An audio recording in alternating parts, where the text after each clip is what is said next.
Сәлеметсіздер ме балалар? Қазір бізде көктем айы келді. Сондықтан біз сендерменен көктем туралы ән үйренеміз. Әннің аты «Көктем келді».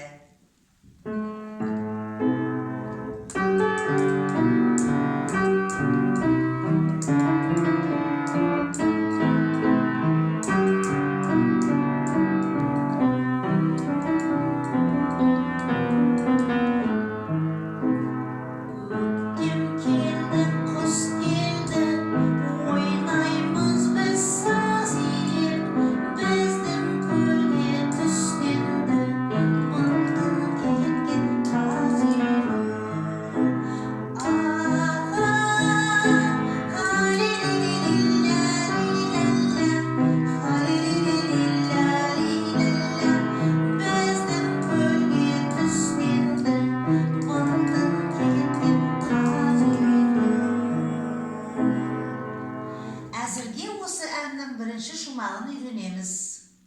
Сау болыңдар балалар.